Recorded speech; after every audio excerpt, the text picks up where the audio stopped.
Assalamualaikum warahmatullahi wabarakatuh. Perkenalkan, saya Elektra Colin Susanto dari kelas 10-1 nomor absen 11 akan menjabarkan materi masa kejayaan, penyebaran, dan runtuhnya kerajaan Hindu-Buddha di Indonesia. Nah, untuk yang pertama adalah perkembangan dan proses penyebaran agama Hindu-Buddha pada kerajaan-kerajaan tua di Indonesia, dan akan dimulai dari Kerajaan Kuta.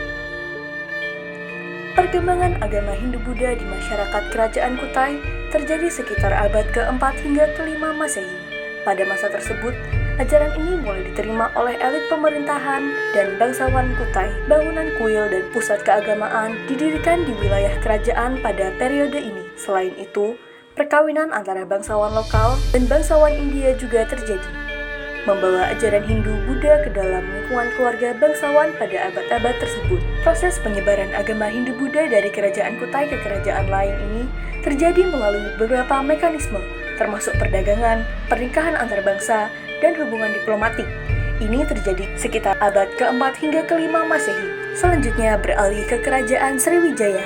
Perkembangan agama Hindu-Buddha di masyarakat kerajaan Sriwijaya melibatkan berbagai aspek kehidupan. Ini termasuk pertumbuhan jumlah pengikut, pembangunan tempat ibadah seperti candi dan biara, adopsi praktik-praktik keagamaan, serta pengaruh terhadap tata nilai, norma sosial, dan budaya masyarakat. Seni relief-relief dan arsitektur candi-candi Hindu-Buddha menjadi manifestasi visual dari pengaruh agama-agama tersebut dalam kebudayaan Sriwijaya. Proses penyebaran agama Hindu-Buddha dari kerajaan Sriwijaya ke kerajaan lain melalui beberapa tahapan yang saling terkait.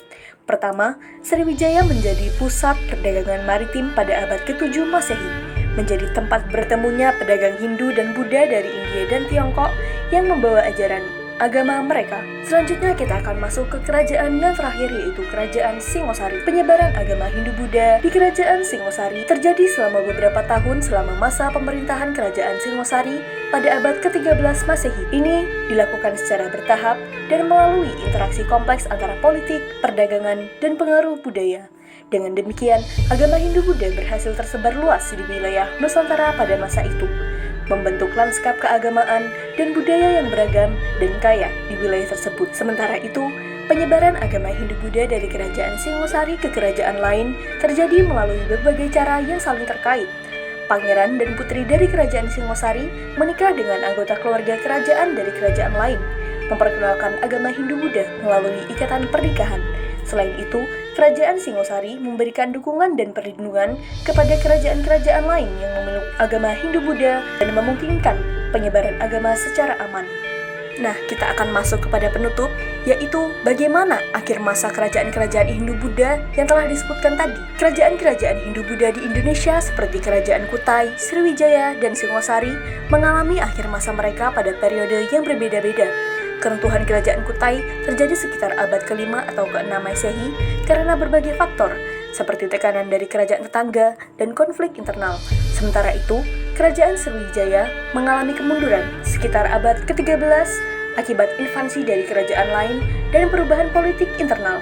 Sedangkan Kerajaan Singosari runtuh pada awal abad ke-14 Masehi karena serangan Mongol dan perpecahan internal. Demikian yang dapat saya sampaikan mengenai materi sejarah kerajaan tua di Indonesia. Semoga dari apa yang saya sampaikan bisa bermanfaat kepada para penonton. Saya memohon maaf apabila terdapat kesalahan kata dalam penayangan video. Saya pamit undur diri. Wassalamualaikum warahmatullahi wabarakatuh.